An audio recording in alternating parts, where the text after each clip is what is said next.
자, 보죠.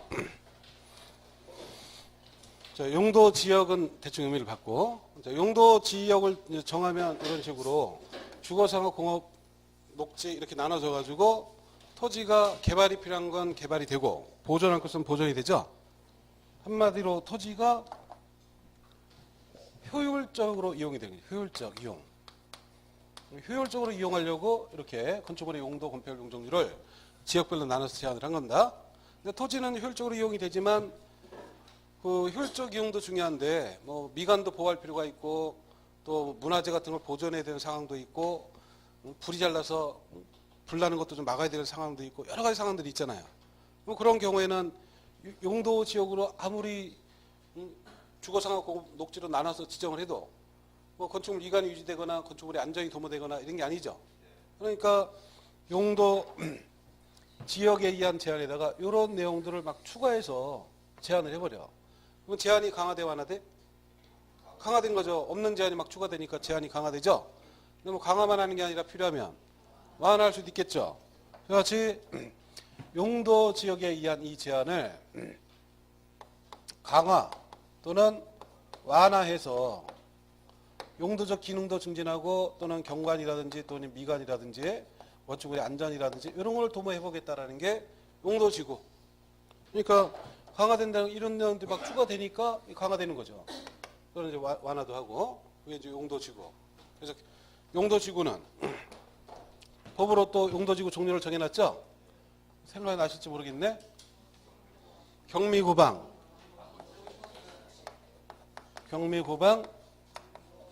방보시치, 게트 10개가 있고 다 외웠죠? 경미고방, 방보시치, 게트 그렇게 외우라 그랬더니 어떤 분은 나름대로 자기 리듬이 있대. 고유한 리듬이. 자기만의 리듬으로 경미고, 방방보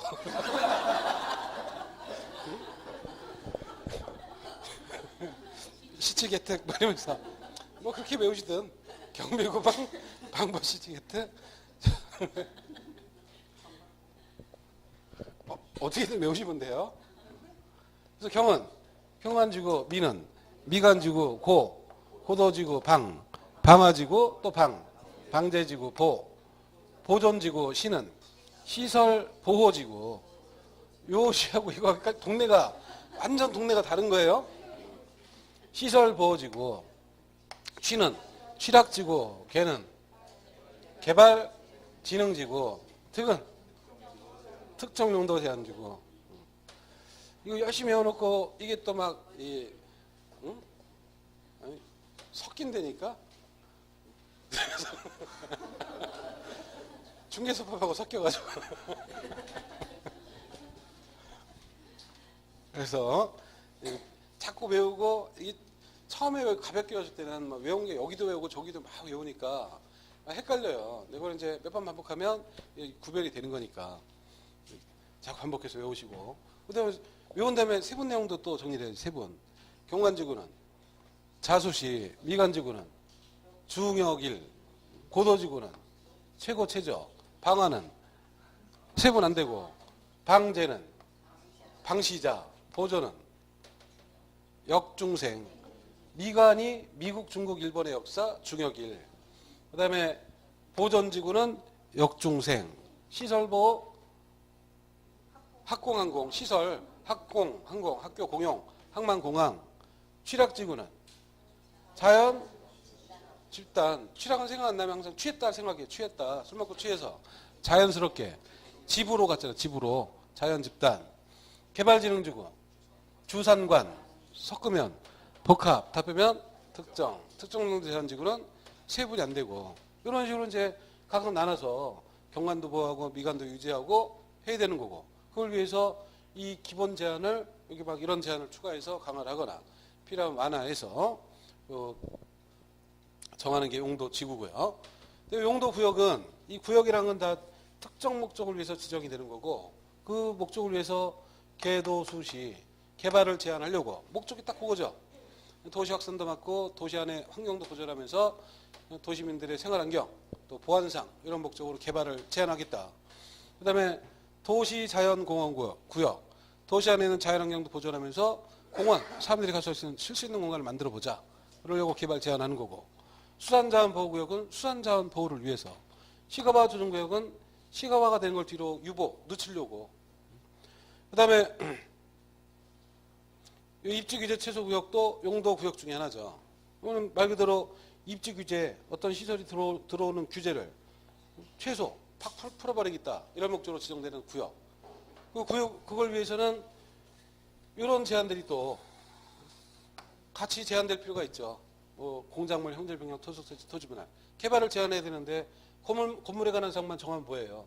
공작물 함부로 설치하고 나무를 다 펴버리고 형질을 바꿔서 산을 깎아내버리고 보존가치가 없게 되고 그러면 또 막 개발로 이어질 수가 있죠. 그러니까 이런 사항까지 다 추가해서 제한할 필요가 있어. 이런 제한에다가 다 또 추가되니까 제한이 어떻게 돼? 강화되죠. 강화만 하는 게 아니라 여기 보면 완화도 하잖아요. 그래서 용도 지역, 용도 지구에 의한 이 제한을 다시 강화 또는 완화해서 다 개발 목적, 도모를 위한 겁니다. 혹시 확산을 막거나 단계적 토지 이용을 도모하거나 이러려고 정하는 게 용도 구역.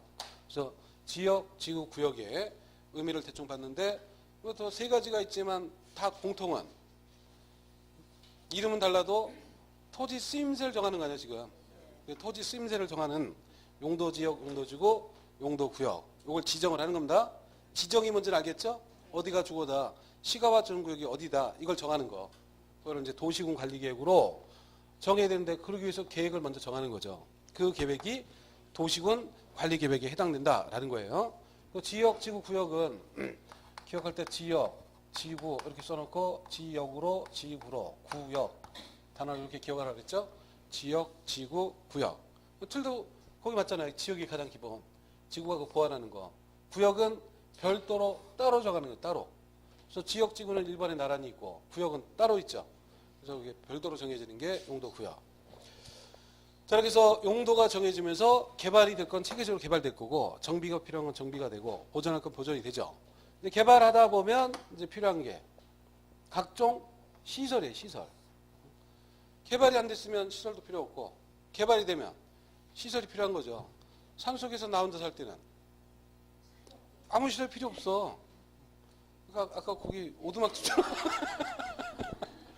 그거 시설 없이 그냥 살면 돼요. 거기서. 산속에서 혼자 살면 뭐 도로가 필요해, 상수도 하수가 필요해, 아무것도 필요 없어요. 그냥 그 개울물 떠다가 먹는 물 해결하고 하수 시설 따로 필요 없죠. 대충 해결하면 되지. 나는 자연인이다 보니까 설거지도 그냥 그 천연 세척기를 이용해서 설거지 하던데 그냥 담거나 밥 먹고 나가지고 그릇다가 개울물에다 그냥 담거나 그러면 알아서 설거지가 돼.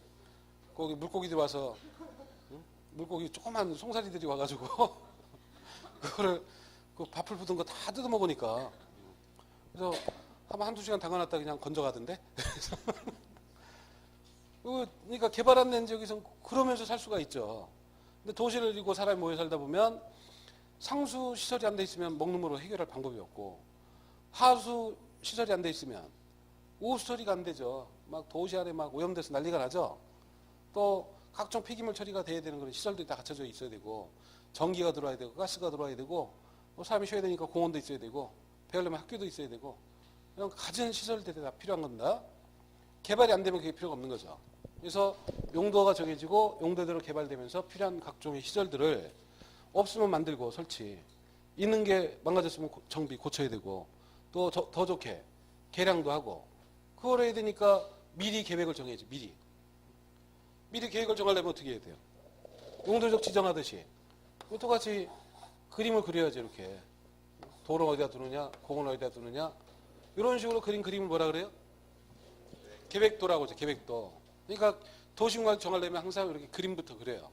도시공간을 하는 일은 다 보면 뭐냐면 그림 그리는 거 전부 다 경계선을 정해주고 어디가 도로다, 공원이 어디다, 어디가 주거지역이다, 어디가 상업지역이다, 개발자구역이 어디다 이런 거를 정하는 겁니다.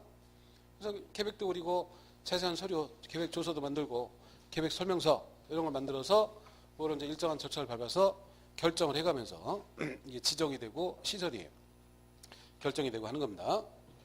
그게 이제 기반시설의 설치 정비 개량에 관한 계획이고, 그러면 이제 용도가 정해지고 시설이 결정되면서 개발이 돼서 일정한 시가지를 이루고 사람들이 살게 되죠. 근데 그 기존 시가지가 인구가 막 늘잖아요. 인구가 10만 명이 모여 살다가 20만, 30만 느는데 그 시가지가 이 기존 시가지만 갖고 해결이 안 될 수가 있잖아. 그러면 새로운 시가지를 어딘가 또 만들어야 되죠.